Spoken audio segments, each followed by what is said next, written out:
നമസ്കാരം. റാഫ്റ്റോ ക്രിക്കറ്റിലേക്ക് അവർക്കും സ്വാഗതം. ICC T20 വേൾഡ് കപ്പിൻ്റെ സൂപ്പർ 8 ഇന്ന് ആരംഭിക്കുമ്പോൾ ക്രിക്കറ്റ് ലോകത്ത് വലിയ പ്രതീക്ഷകൾ എല്ലാവരും വെക്കുന്ന ടീമായ ഓസ്ട്രേലിയ ഈ സൂപ്പർ 8-നില്ല. ഓസ്ട്രേലിയക്ക് എന്ത് പറ്റി എന്ന് ചോദിച്ചാൽ നമ്മളൊന്നും അതിന് ഉത്തരം പറയാൻ ആരുമല്ലല്ലോ. മൈറ്റിക്കാർക്ക് പറ്റിയത് പറയാൻ മൈറ്റിക്കാരുടെ മൈറ്റി ക്യാപ്റ്റൻ തന്നെ വേണം.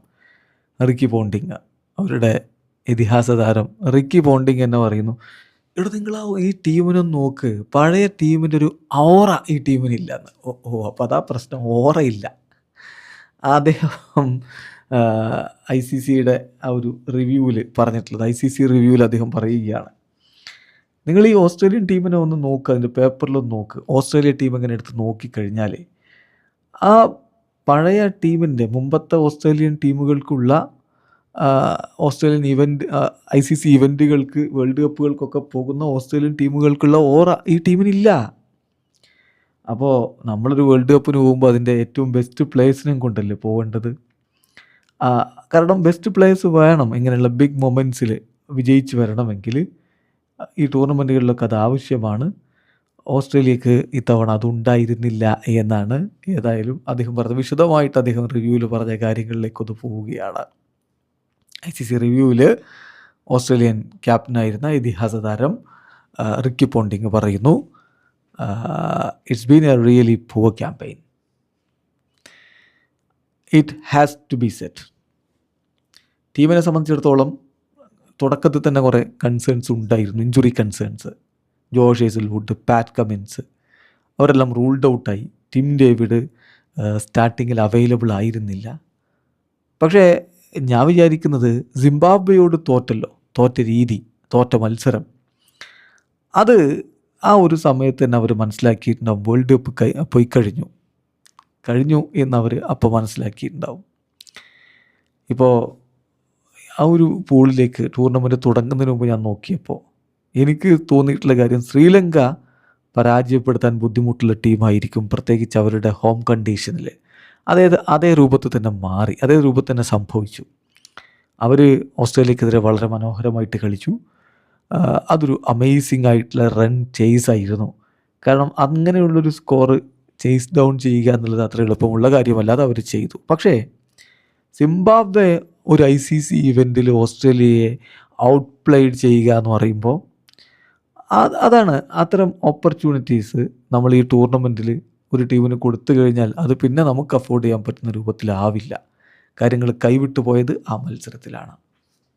ഇപ്പോൾ തീർച്ചയായിട്ടും ഈ ടീമിനെ നമ്മളൊന്ന് എടുത്ത് നോക്കുമ്പോൾ കാര്യം വളരെ കൃത്യമല്ലേ. മുമ്പത്തെ ഓസ്ട്രേലിയൻ ടീമുകൾക്കുണ്ടായിരുന്ന ആ ഒരു ഔഴ ഈ ടീമിനെ നമ്മളെടുത്ത് നോക്കുമ്പോൾ നമുക്ക് കാണാൻ പറ്റുന്നില്ല എന്നുള്ളതാണ് യാഥാർത്ഥ്യം.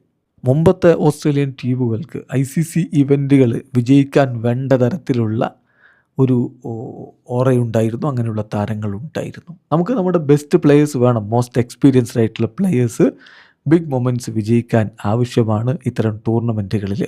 ഇത്തവണ ഓസ്ട്രേലിയക്ക് അത് ഉണ്ടായില്ല. ഇപ്പോൾ നോക്കുക, ഓസ്ട്രേലിയയുടെ top order batting, Cameron Green number 3, Tim David number 4 last couple of ഗെയിംസിലുണ്ടായിരുന്നു.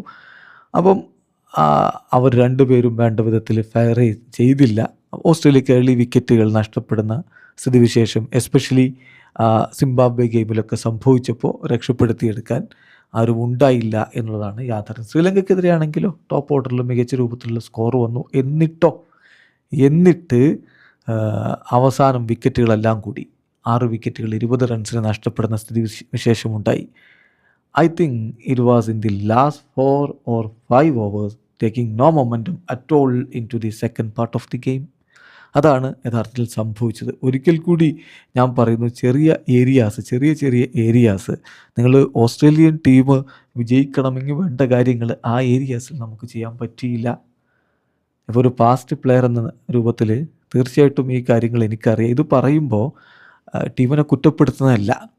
V just want to see അവർ ടീം ഡു വെൽ, അതാണ് വേണ്ടത്. സോ അൺഫോർച്ചുനേറ്റ്ലി കഴിഞ്ഞ കുറച്ച് ആഴ്ചകളിൽ കാര്യങ്ങൾ വേണ്ട വിധത്തിലല്ല സംഭവിച്ചത്. And that something that group of players has to live it എന്ന് കൂടി അദ്ദേഹം പറയുന്നുണ്ട്. എന്തായാലും ഇനിയിപ്പോൾ കഴിഞ്ഞ ദിവസം മിച്ചൽ മാർഷ് പറഞ്ഞ പോലെ നാട്ടിലേക്ക് പോവുക, നാട്ടിലേക്ക് പോയിട്ട് എന്തൊക്കെയാണ് സംഭവിച്ചത് എന്നുള്ളതൊന്ന് റിഫ്ലക്റ്റ് ചെയ്യുക. അതിനുശേഷം അതിൻ്റെ പരിഹാരങ്ങളൊക്കെ കണ്ട് മൂവ് ഓൺ ചെയ്യുക. വേറൊന്നും ചെയ്യാനില്ല. തൽക്കാലം മൈറ്റിക്ക ഓറ പോയി. വീഡിയോ അവസാനിക്കുന്നു. ക്രിക്കറ്റ് ലോകത്തെ കൂടുതൽ വിശേഷങ്ങളുമായി റാഫ് ടോക്സിൽ എത്താം.